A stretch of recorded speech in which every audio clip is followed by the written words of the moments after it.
Hello again, everyone. Welcome to another episode of Game Pass Grab Bag, your weekly podcast reviewing games from the Game Pass collection, bringing you 3D perspectives from varying skill range. I am the 10.0 on the Richter scale, Andrew. With me, our little rumble, Keith. Hello. And the one who always has a quake in her belly, Liz. Hey guys. And this week was a listener pick. And the listener requested that we go way back in time and we try out Quake from id Software. Quake is a first-person shooter. Well, it's not just a first-person shooter, it's the first-person shooter. This game originally came out in 1996, and a lot of people describe it as the first-person shooter because, I mean, Doom came before it, but this is the first time where a game was actually rendered in full 3D polygons, and you're actually able to properly aim and shoot. So now it has been remastered and brought to the consoles, and of course still PC. But going around... Keith, I really want to hear from you. You seemed like you were really enjoying this game.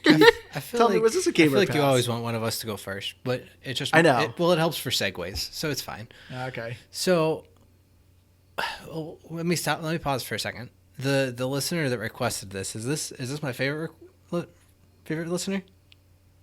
Is this the one I'm thinking of? Yes. Okay. Well, it doesn't change my opinion of the game, so I'm sorry, but my goodness, I hated this. For what its time was, I'm not going to take away from that, and I don't want to spend a whole episode going, well, for its time.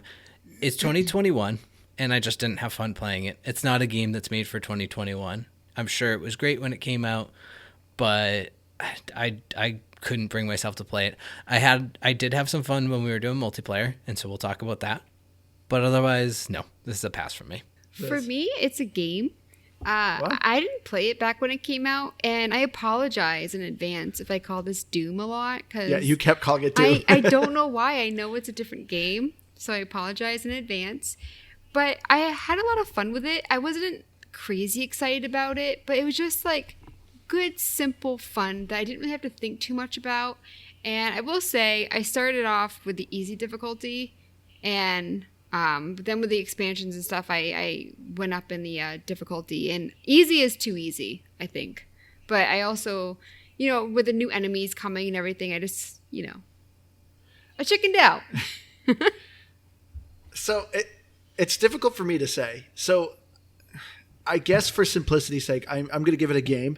But I agree with you, Keith. It is hard for me to be like, hey, young kid, check out Quake.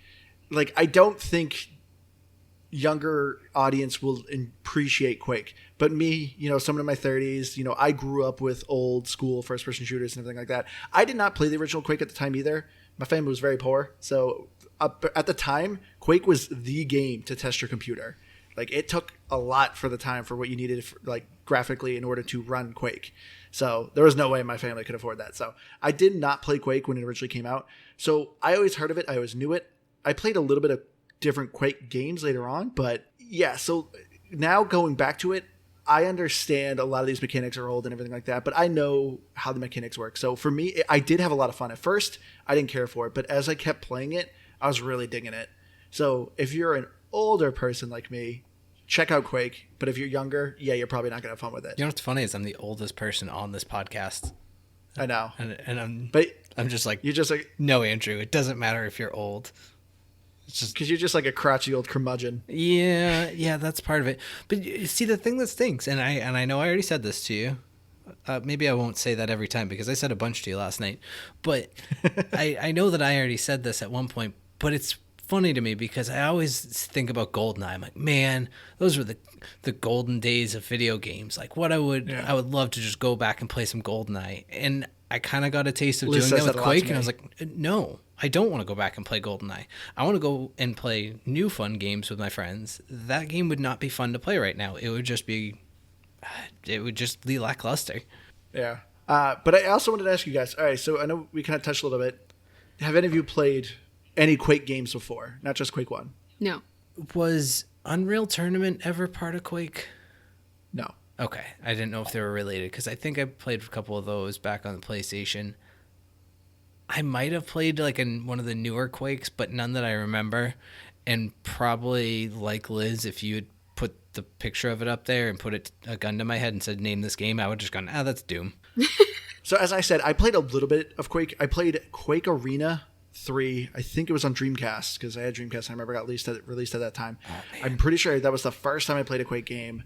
But the one I actually really got into was Quake 4, which was on the Xbox 360. It was like I believe, a launch title. And which, after playing Quake and researching this game for this episode, I kind of learned out Quake 4 apparently is like one of the most hated Quakes. And I actually thought it was pretty cool. So, I mean, granted, this is coming from me who never played any of the Quakes. So maybe it's just like someone who is, a huge fan of Quake. It's bad for the series, but I don't know. I remember at the time I thought Quake 4 was actually really cool on the Xbox 360. So those were the kind of my only 2 experiences with Quake. But, I've heard of this game, plenty of times. So this was kind of like my first real intro to it as well, like getting back to the original and getting back to the basics. So anyway, getting to the episode though, the story of Quake is, this is a game that came out in 96. So its story is kind of all over the place and sparse. So you are some sort of a medieval guy? Future space soldier guy? I couldn't quite tell. I know eventually, you're just this soldier who is trying to stop the armies of the Horde. Well, they're the Eldritch. So this game, I don't know if you guys picked up on this, but this game is based very much on Lovecraft lore. Huh? You love the I don't know. You love loving Lovecraftian. I honestly, I could not pick up on that until I actually read about it, and then I was like, oh, okay, I guess I can kind of see it a little bit. Well, the main bad guy is from Lovecraft. Like, Yeah. Is it like a Cthulhu type of deal? Yeah. Well, I just want to bring something up story-wise real quick. Do not spoil Andrew, you know it, what I'm going to Liz. say. Do not spoil this game for So, the people. bad guy, and I read this in the text, which comes up really, really slow, and you can't, fast forward it, or it just skips it. But it is Shub / and then I'm going to spell it out, because I'm not saying it on the podcast. Niggurath.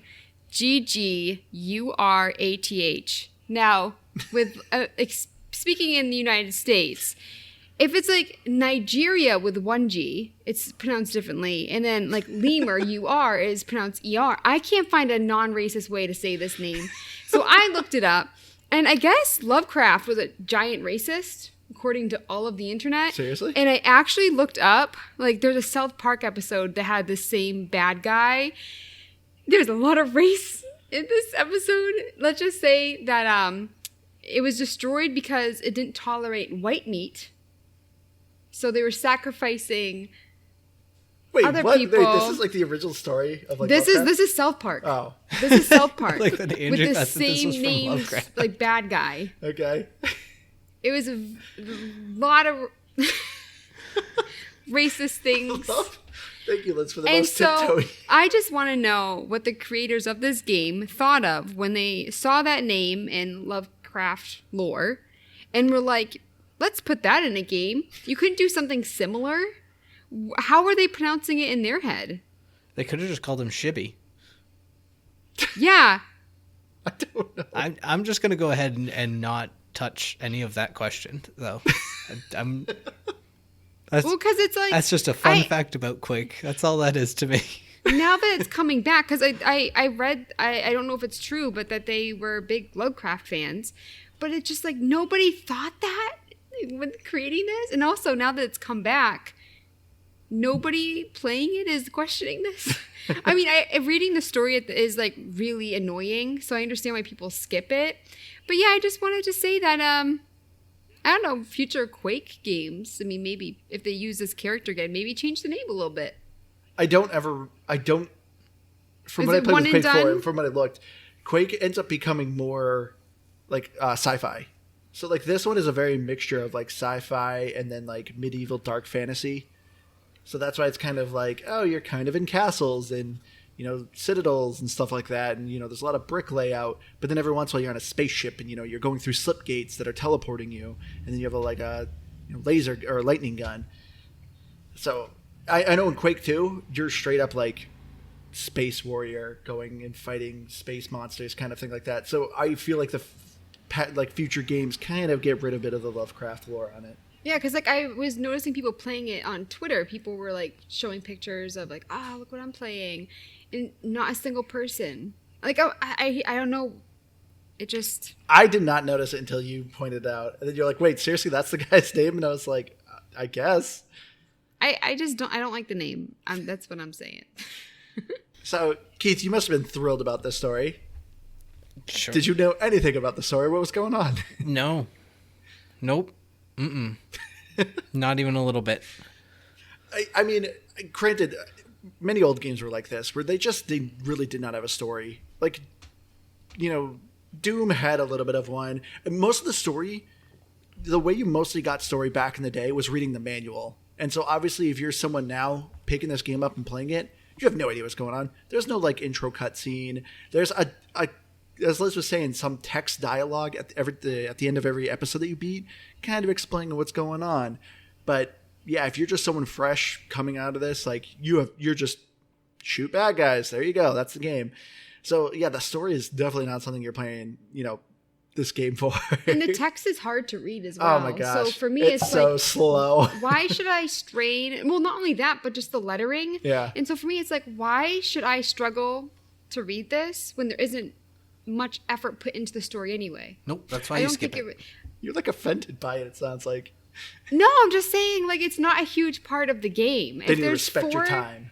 If there's 4 pages of any type of dialogue, except like that, you know what I mean? Like, there's no talking except for you hear these like zombie grunts. Or you going, ooh, oh. Yeah, you jump over like a that? 1 centimeter thing on the floor, and you're like, oh, it's like, really? Toughen up, guy.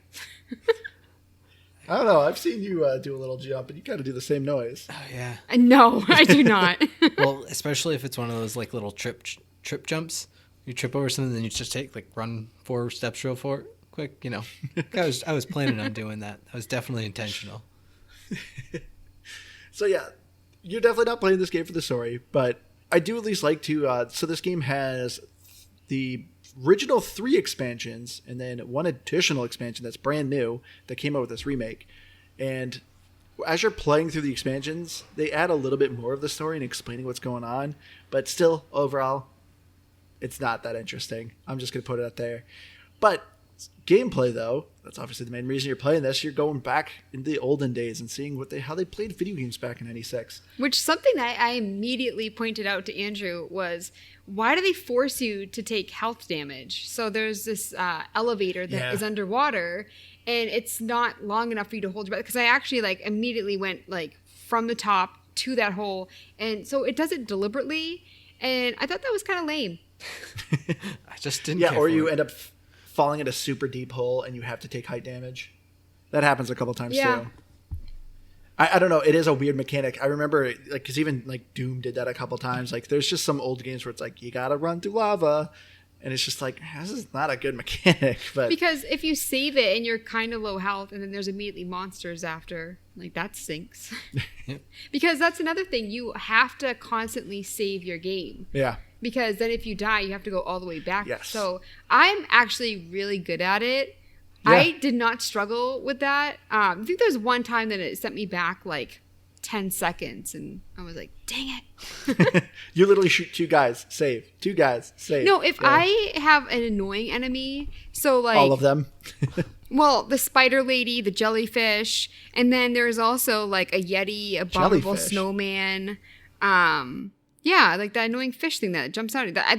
These are my first reactions to them. And then the Texas chainsaw guy, he was all right. But the yeti that shoots at you, yeah. So if there was an annoying enemy, I would just save after, and I'm don't have to deal with you again anytime soon. I respect that.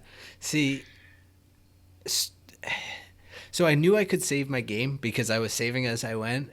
I didn't even think until maybe about 3 hours of playing into this game to save it in the middle of a life. So I did a lot of dying and repeating and dying and repeating and the whole level? Yeah. And jeez. I'll be honest, that may have contributed some factor of why I just was not pleased playing this game. But at the same time, once I got the grasp of that down, and I was kind of just doing what Liz did, as if I was oh, hey, I just got past the part where I feel I don't want to deal with that again, or maybe I'm halfway through the level, I just, call it a safe place and save. My enjoyment level only went up slightly. It didn't change to a point where I was wow, this is great.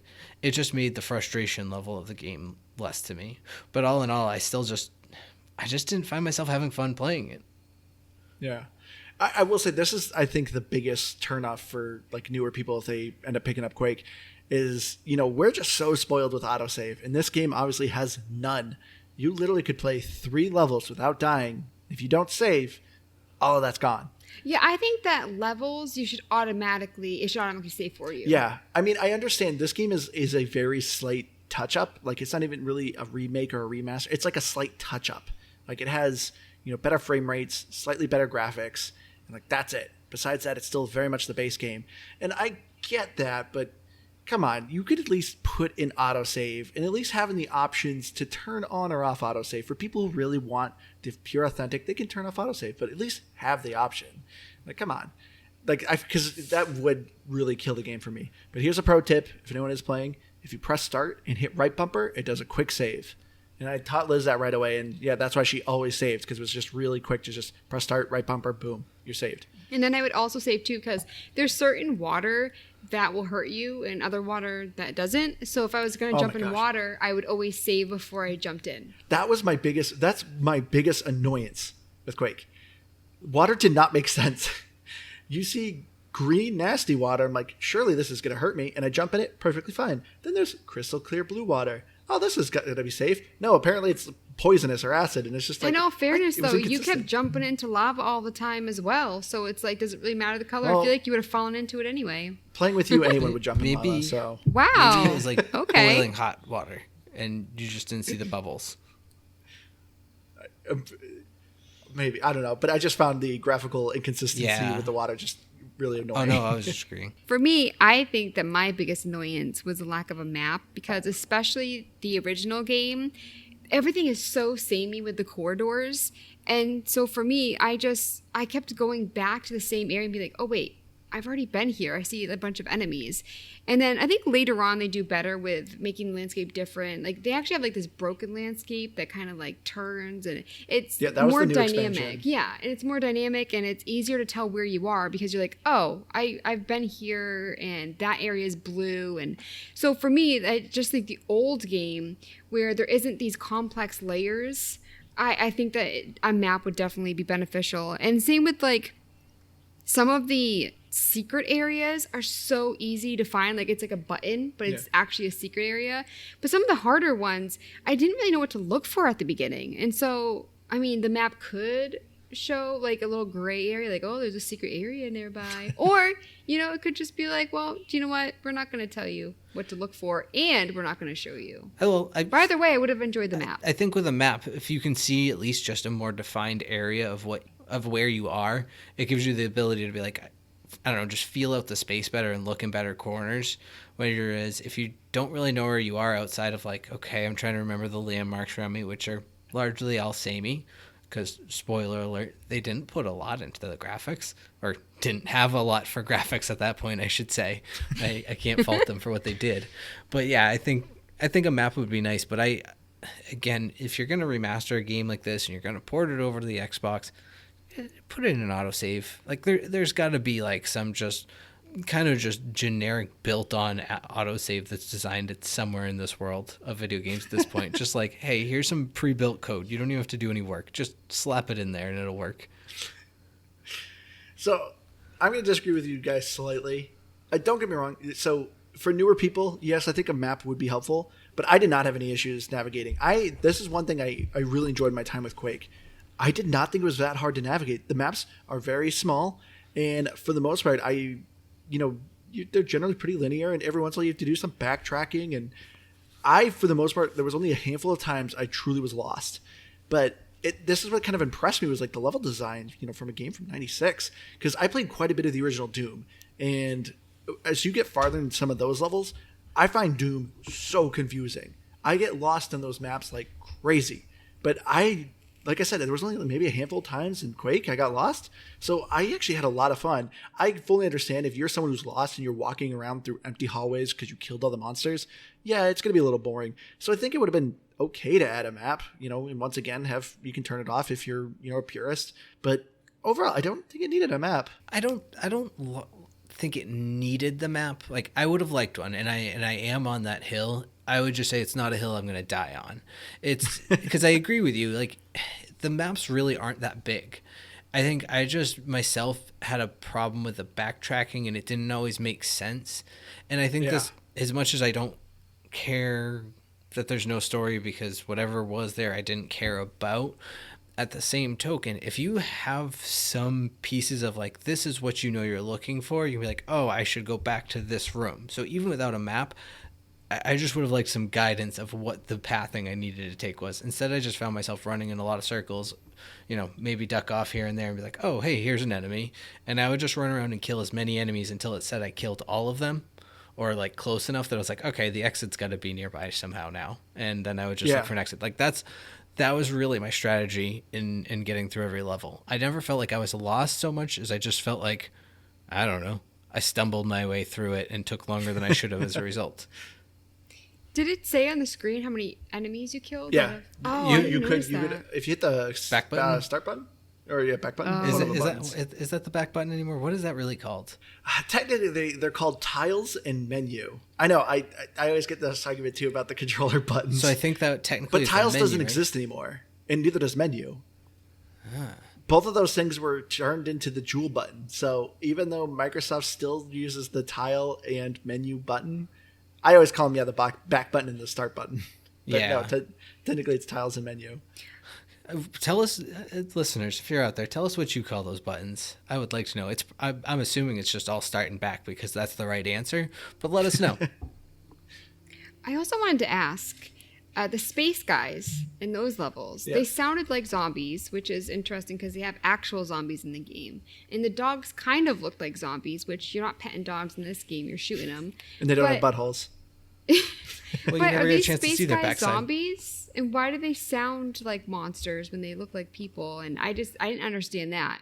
Once again, I'm pretty sure this is something that explained in the manual. But no, they are zombies because I think they're supposed to be like you, just turned undead. Because if you ever remember playing co-op, your character looks exactly like them. Except, they are kind of bloody looking and more zombie-ish or undeadish looking. But they look like your character. I did like that certain enemies were killed easier with different weapons, which I didn't realize until you told me that, except for, of course, like the grenades would kill the zombies, because if you didn't use those, they would spring back up. Yeah. But for me, I did like that the weapons changed too with the expansions, but I like the weapons in this game. Yeah, the weapons are very simple. They very much just serve their purpose. Like, this game, the base Quake, if you're just playing the very beginning one, there's not a lot of weapons. You have, pump shotgun, double barrel shotgun, nail gun, super nail gun, grenade launcher, rocket launcher, landing gun, and then your hatchet. Like, that's it. It's like a very small number of weapons, and they all just serve their purpose. I thought they were fun, but there was never like, I don't know, I could use any of them and just be fine with it. I just think I will say, I think it was slightly lazy that it's like, here's the nail gun, now it's the super nail gun, and it's just like it shoots nails faster, but it's still essentially the same gun. I think the whole game is simple. What? Maybe it was a design pick with that, because the whole game is simple. It is. I mean, I don't fault it for it. It was just, for me, I was just like, there wasn't anything that I was like, I don't know, that made it so cool and iconic. Like, Doom is very iconic for its BFG. I don't know. Mm-hmm. I never really remember people being like, Quake because the nail gun. It essentially is a machine gun, just it shoots nails. Quake was more built on it's like built for speedrunners, I feel like. It is. Is that really the big, or at least maybe at this point, but I even kind of feel like at the time, it was like meant to be, hey, go through this as quickly as you can and compare it with your friends. So it's supposed to just be like an absolute sprint, run and gun. Yes. Okay, so I guess I take a little bit back about what I say about the weapons, because I guess the one iconic weapon that Quake is really known for, it's the rocket launcher, because this was the game that popularized the rocket launcher jump.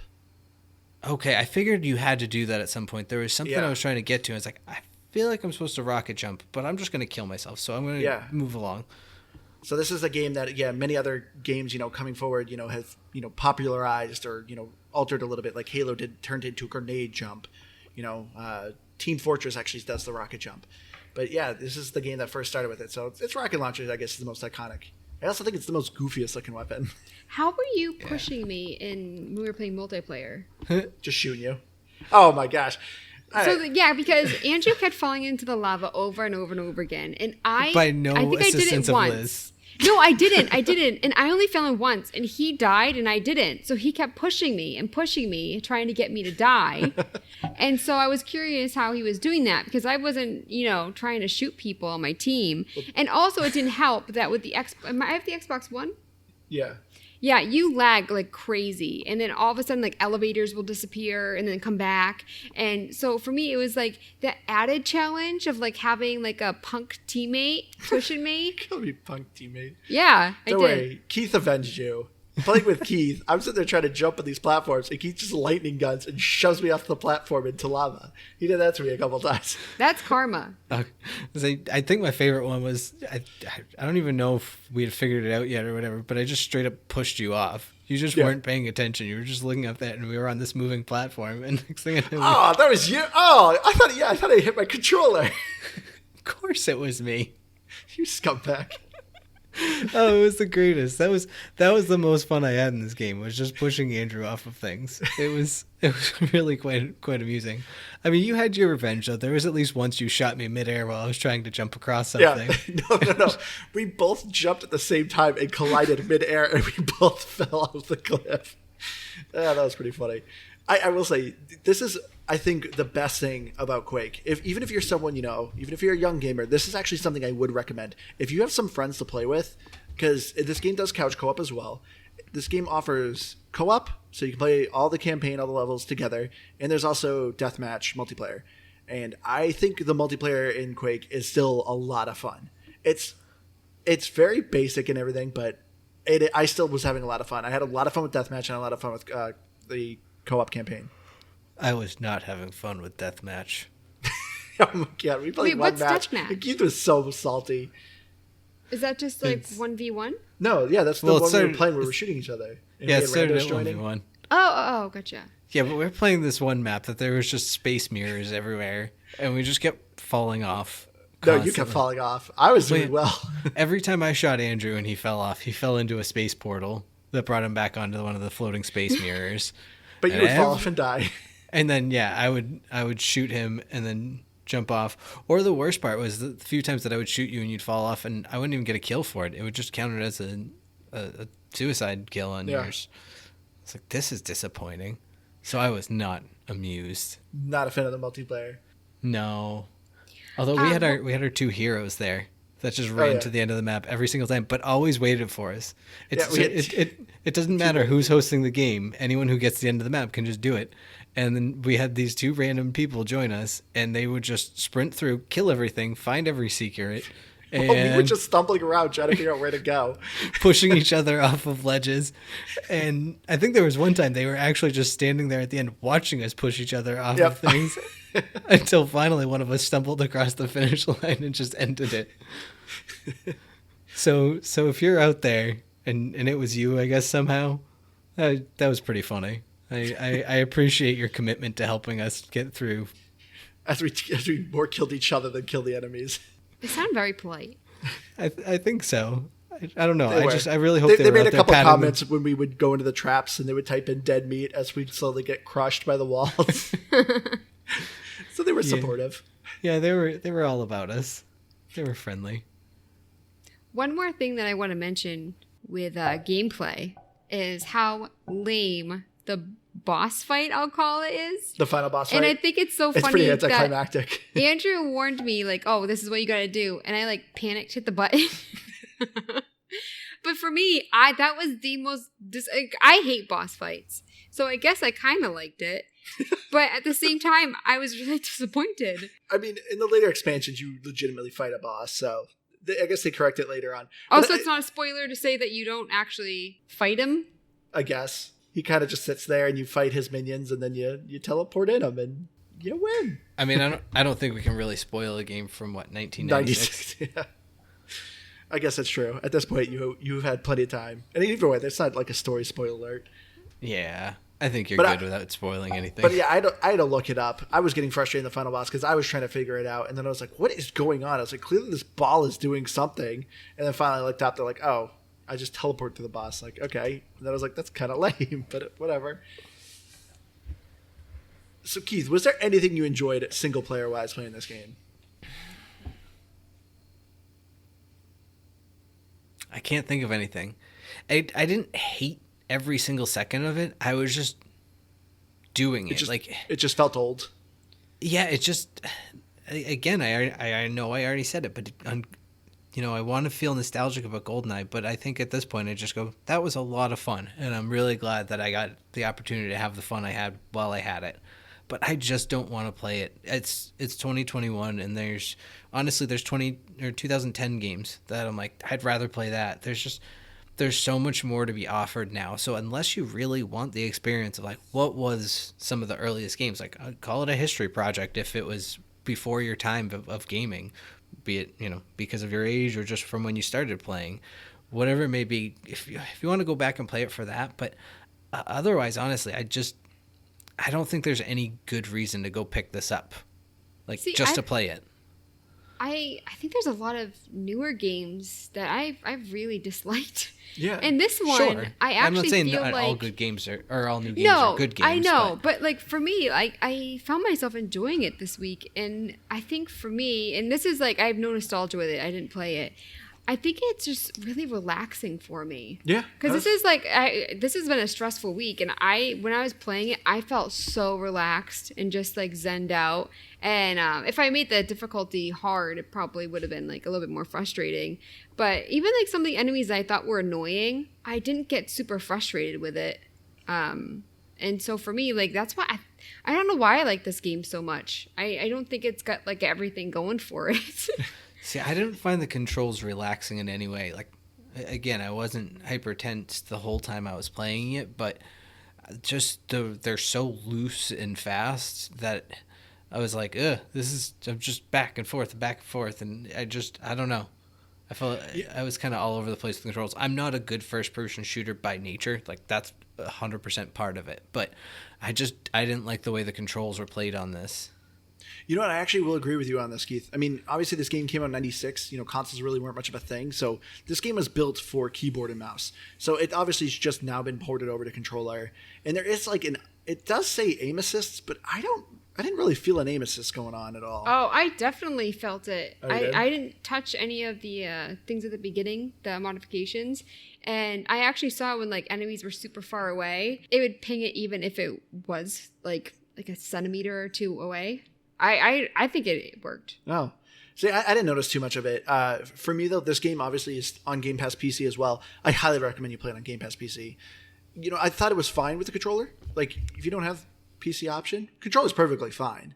But just to actually play the way the game was meant to be played, I thought it was so much more fun on the console or the PC. And there's also another reason why you should play it on PC, which we'll get into later. For me, for this being like the first person shooter, like major one, there's a lot that actually still really impresses me with this game.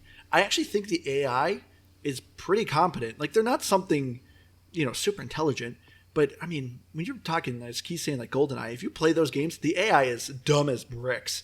But in this one, like, enemies will actually push forward on you and try to encroach on your area that you're going a bit. Well, and there's also friendly fire. If an enemy gets hit by another enemy, they get pissed off at their friend and they start fighting each other. Like, that's actually pretty impressive for, a game that came out in 96. It's cool too that like when I was playing on the easy mode, they really didn't follow me too much. And it wasn't until I went into normal that I noticed that the enemies would actually follow me. They would jump across ledges and stuff. Yeah. So for me, I also thought that it was cool that they implemented it in a way that helped with the easy, normal, hard. See, I kind of just felt like they sort of like zigzagged towards you. That's all they really did. It was just kind of this like left, right, and I get it. It's time and age and all that, but I don't know. I didn't think they were overly intelligent. I don't think I noticed them attacking each other. So I will say that's a really cool feature to be able to have implemented back in that time. But outside of that, I don't know. They kind of just either sprinted right at you or just zigzagged at you. I saw them fighting each other once, and then I asked Andrew about it. I'm like, are they fighting each other? Well, it was the scorpion. Yeah. But I mean, there's an achievement to have, an enemy kill another enemy. So, like... Oh, I did have that happen. Yeah, there's an achievement based on this to have them kind of fight each other. I also think Keith didn't like the graphics. I'm trying to think of things that Keith might have liked about the game. No, well... Again, I don't know. If we're going to go towards graphics, I'll just jump right in, and I'm going to say Yeah, that was a transition. they were they were all right for where they came from, I guess. I don't know. Like, I want to look at this game from it was made back in 1996, and to be fair, yeah, back in 1996, those graphics were awesome. I would have liked them to have touched it up a little bit, and the fact that they didn't, I don't care. I don't think it took away from it. It just didn't add anything for me. But they were really good for 1996. Like you said, they had like 3D elements to it. Everything wasn't just flat and blocky. Yeah, I mean, overall, I think the graphics are like this remastered version. It looks pretty nice. It's really kind of crisp and clean looking. It's still very much it's original graphics, but I do love the improved frame rate and just the smoothness of like the kind of extra polygons they threw on the gun and the character models. It does look just so much cleaner because when you look at original version, it's pretty blocky, and obviously it's its time, but I think the graphics overall like aren't too bad. My biggest complaint though with the graphics, when you're playing the base game of Quake, you are walking through a lot of the same hallways, and that kind of got a little frustrating. I always loved whenever you start an episode, they give you like a space level, and I thought the space levels were the coolest. I thought the enemies were fun, the design of it was cool, and I loved it. And as you're playing the expansions, like the second expansion is like all space like themed, and I am having a ton of fun with that one. That one really does so much more with the graphics. And then, as Liz was saying earlier, there's a newer expansion called Dimensions of the Machine, and it just came out. It's like a brand new one for this remake, and it's done by Machine Games. I don't know if you guys remember that studio. We played a game from them. No. What game? They did the new Wolfenstein. They're the people of the new Wolfenstein. I didn't like that game either, did I? It had a story, Keith. So probably no. I think it had a deep story too. Yeah, I a don't little think I bit. like that one. But you could definitely tell, like, it still very much feels like Quake, but you can tell, like, this is a modern studio that made these maps because, as Liz was saying, like, they had, like, destructed buildings. Like, there's actually just more things in the map. When you're playing original Quake, it's a lot of just open emptiness. But, yeah, playing Dimensions of the Machine, there's definitely a lot more detail and a lot of the structures and stuff. And I think they did a fantastic job. I think Dimensions of the Machine is a fun expansion. Yeah, the entire maps just kind of looked like smoothed out Minecraft. Actually, that's a good description. Done by like a highly competent 10 to 12-year-old. Someone who hasn't put in like thousands and thousands of hours, but it's like really, really good at it. I don't know if I'd go that far, but okay. I don't know. That's how I'm going to describe it. But I also wanted to ask you guys, did you guys pick up the hint as to who made the soundtrack for their Quake? Nickelback. Actually, I do know. It's 9 Inch Nails. Yes. Which I think is so weird. Huh. I guess I didn't really think about it. I meant to look up because I noticed on obviously all the nail boxes, it's got the 9 Inch Nails Logo on it, yeah. And I was like, oh, there must be some weird connection to that. I should look that up. And then I didn't. So thanks for reminding me, Andrew. Well, I know who 9 Inch Nails are. Like, I know their music, but I can't think of a song off the top of my head. I think you could. Maybe Can you not think the- of one and tell me? Yeah. Don't bite the hand that feeds. Yeah, but you gotta sing it. Jeez, I don't know. Don't bite the hand that feeds. It's all right. I just sang an example. You got one.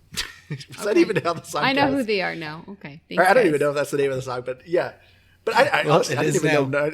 I didn't even know 9 Inch Nails was a band in '96. Because I mean, granted, I was too young. I'm pretty sure that's like when they were popular. Oh, it's very possible. That But was like my brother and your sister age music. Oh yeah. Well, no, my sister was very much into like Boys for Men, or Boys to Men, Boys for Men, Boys to Men, and Wow. Okay. Yeah. NSYNC. That's She was not it's a whole different. My sister was too. Who doesn't love Boys to Men though? Like, What about Boys for Men? no, Are they still together? Are they still No. touring? no, I think they are. I think Boys to Men is still doing their thing. All the I thought they 40-year-old changed their women. name to like Men Now or something like that. Something What? stupid. Yeah, I thought they changed their name. No, Man. I don't think they did. Oh, they're just Men Now is what they're called. Just Men. No, yeah, they're just Boys to Men still, because that's just who the four of them are. That didn't change. They just got old. I'm happy with them being Boys to Men. NSYNC, you know what? I'll go on them. They were talented musicians, artists. I don't know if they played music, but they sang and they danced real good. I think you called them artists. You know. So We're all you artists, liked Andrew. We NSYNC create over content. Backstreet Boys? I think as a whole, yeah. I mean, who doesn't love I Want It That Way? I feel like that most men liked NSYNC more. I'm assuming it's a Justin Timberlake thing, maybe. Oh, Justin But Timberlake. Don't get me started. I think it's Backstreet Boys all This the way. is like, you're talking like Brad Pitt I went to an is NSYNC number concert one and for it was me. good. and Justin Timberlake's like number 2. If we're talking about Wait, celebrity what's number crushes. 2?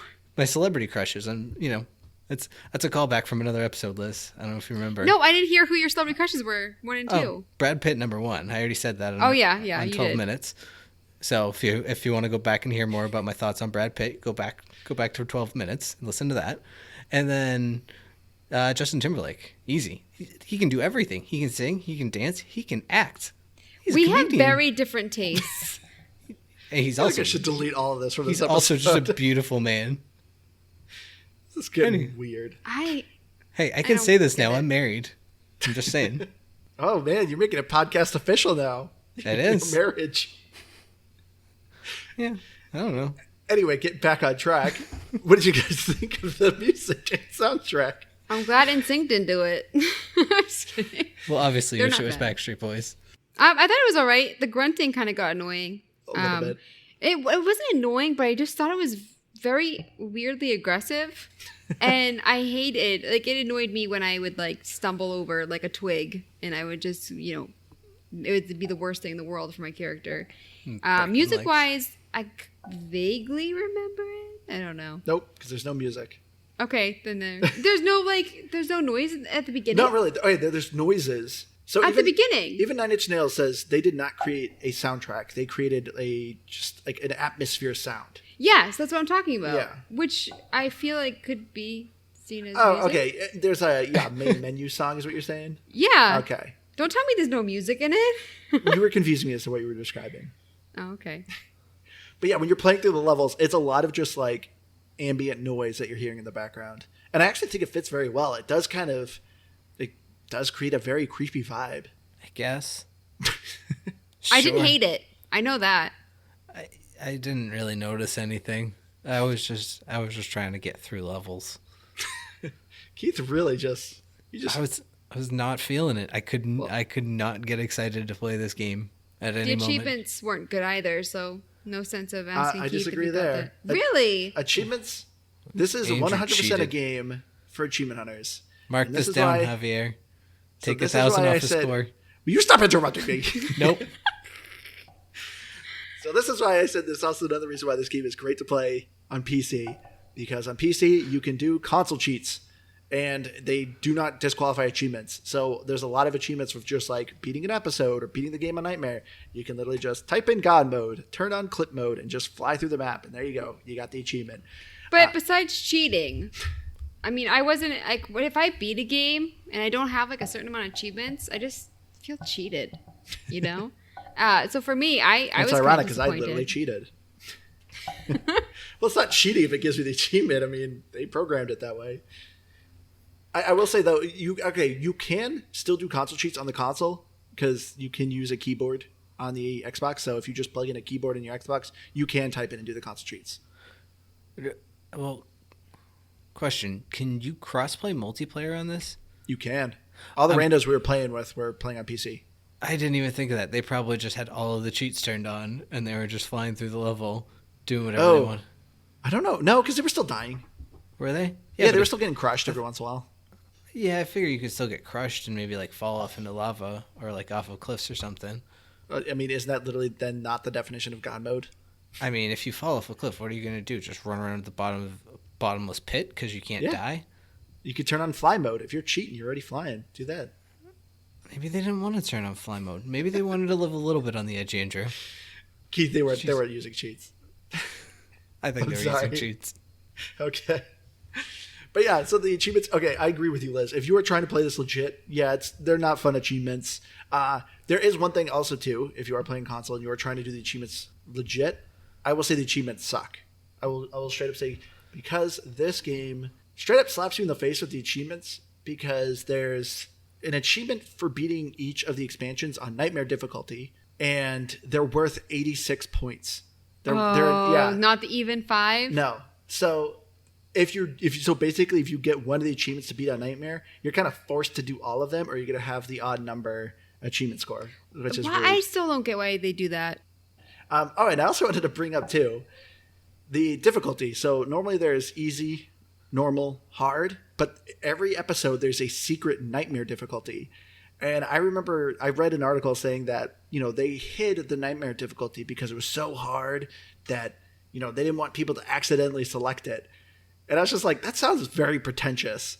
So I tried nightmare difficulty, and I agree. I think it's very pretentious. I didn't think it's hard, but it's not like, oh, this was so hard. Also, how stupid do they think gamers are? I know it was in 96, but they're like, oh, these gamers are probably so stupid they don't know what they're going into. Even though it clearly says nightmare, and as you're walking up to the gate, this is nightmare difficulty. Oh, in all fairness, I was confused with where the easy, normal, hard were at the beginning, but it tells you when you're walking in. Yeah. But yeah, that's someone just goes in nightmare. Oh, this is hard. I'm not gonna play it. That doesn't. I don't know. That's lame. I mean, I will say it's cool. I think it is just kind of cool that you kind of have to do a secret code and everything to kind of find it is. But if they said oh, it's just a cool feature we did, that would have been. I would have been fine with that. Yeah. But the fact that I read an article where they're we're afraid someone's gonna select it by accident, and I was like, nah, that's pretentious. That's dumb. Yes, I agree. It is. I do agree though also that I think it's kind of cool that they hide it.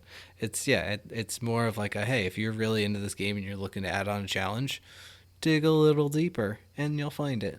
Yeah, it's definitely one of those things of early internet, early PC of you had to go to forum boards and stuff like that to share cheats and to kind of give tips and hints. It's not 96 didn't have the modern internet where you could just Google something and boom, here it is. So it was kind of just a cool fan service thing, and I thought that's fun, and it's definitely kind of a cool nostalgia thing. But yeah, so I don't know. I think we talked enough about random boy bands. Let's get into our final thoughts here.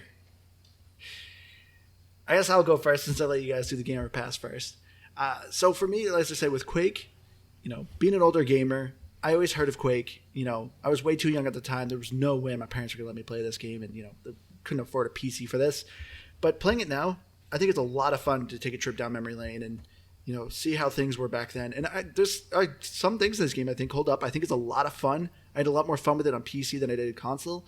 But I think it is just kind of a fun, relaxing time. It is just very difficult to program your brain to remember to save. I will say there is a level select, so if you do end up, dying and going back a level, you can do a level select. But yeah, there's just some mechanics of it that you just got to program your brain to remember, this is how they did it back then. I got to do it this way. Wait, so it doesn't matter if you already beat the game or not? You can pick any level? Yeah. Oh, okay. Can you get the achievement for beating everything by just jumping to the final level? So from what I read on forums, no. It sounds like some achievements, I don't know if it's a bug, but yeah, if you jump to the final boss and beat the final boss, I don't think it quite works. But if you enter the cheat code to jump levels, then it works. Gotcha. Yeah. So that's another little caveat if you're playing this game as well. Neat. But yeah, so anyway, back to my score. Yeah, I think the graphics is this remastered, not even, touch-up version, I guess is the best way to describe it. I think it looks nice. I really enjoyed this new expansion that came out. I think it's a lot of fun.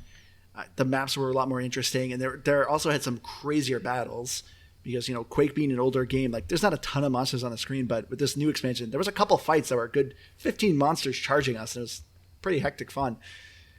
I think this is a lot of fun, too, if you have a buddy or two to play with. You can do couch co-op. You can do online, cross-play. It is a fun. I think it's a lot of fun playing deathmatch or co-op. So you might want to check it out. I think I'm just going to give it... It's really hard to rate a game from 96. I think I'm just going to give it an 80. I don't know. An 80 seems very solid to me. I had fun with it, had my faults with it, but I enjoyed my time with it. I'll jump in. I'll go because Liz needs to do her bit. And so I'm going to... Again, you're right. It's hard to rate a game from 96. I'm sure if you put me back 20 years ago, 22 years ago, I would have a much different opinion of Quake. Can I guess your score at the end? Sure. Okay. So, I don't know. You just threw off my whole thing. Sorry. I'm sure I would have a much different score, but I'm not rating it then. I'm rating it now. And the thing is that Andrew's right. This game is most fun to be played when you have some friends, whether it's online, I guess couch co-op. I've never liked couch co-op. That's been one of the best things about online play. But if you have some friends to play with, it is most fun. But honestly, don't go out of your way for it. There's plenty of other online multiplayer games that you can play that are just as fun. And I don't know, just do those ones, I think. Unless you really want to play Quake. If you really want to play Quake, then play it. Because it is a great throwback and nostalgia and all that. So a score for me is going to be... Is it 64? Oh, I was going to guess 59. Oh, dang. Because 69 is nice. No, It's like 10 I'm going to lower. do 64 because it's too old. Based on kinda- Nintendo 64. I kind of like that. No, that I wasn't going to go with that. I was going to just say 67. I don't know. All right, so I was close. I don't know. It's ample. It's fine. Ample. I couldn't be bothered, and I don't want to play any more of it. I feel like my score is low now, but I don't mean it in a negative way. I'm going to give it a 70 because I thought it was a good, fun, relaxing game, but I wasn't blown away by graphics, by like a lot of things. It was nice. Yeah, this game really is just hard to give a review for because it's 96. Like, how do you review a game so old in like modern time? I don't know. I think we're just so jaded. I'm glad that I played it. And looking online, was it on 64? Because Metacritic said it was. Yes. Oh, that's another quick tidbit too. So since this game actually was so like graphically advanced, quote unquote, for its time it was, there was no port until Nintendo 64. And so they actually created a port in the Nintendo 64 and like they actually added some new music and they had to change some things. Like I still don't think it was able to like fully match the graphics for, the PC version. But when you boot up this version of Quake, there's an add-on section. And you can actually download the Nintendo 64 pack and play the game in Nintendo 64 style, which I thought was actually kind of cool. That is cool. Is it free? Yes, it's free. Oh, that's Thank kind you of for cool. reminding me. And looking at Metacritic, Sorry, Liz. N64 was 74 and 7 for critics and users, but there's not enough data for now. TBD for Series X for critics, but 90-ish is where like the reviews are now, 80 to 90. But a lot of these are on the nostalgia train. I haven't seen any reviews for people who have never played Quake before, so that skews it a bit. Yeah. Oh, and I forgot to mention real quick, the time to beat, you're looking at about 5.5 hours for the main game. And if you're doing all the expansions, it clocked in about 9.5 hours. So not terribly long. But yeah. And I think that'll about do it for us. So thank you all so much for joining us. We greatly appreciate it. We love you all. I've been your hardcore gamer host, Andrew. You can find me on Xbox Live at Firebird at 01952. If you have a game suggestion or you just want to say hi, we'd love to hear from you guys. It always makes our day. You can email us at gamepassgrabbag@gmail.com. We're on Facebook, Game Pass Grabbag, Twitter, GPGBpod. I've been Keith, and I'll be moving on to the next game. I'm Liz the Noob, gamertag coming on Dean. I'm on Twitter at Liz the Noob. Noob is EW, and I always procrastinate. So give me a day or two. Hey, you Hi, added everyone. something, Liz. Yeah, she's What, like 150 episodes in, and you're going crazy on us. I like it. All right, everyone. Thank you all. We love you all. We'll see you again next week. Bye, guys!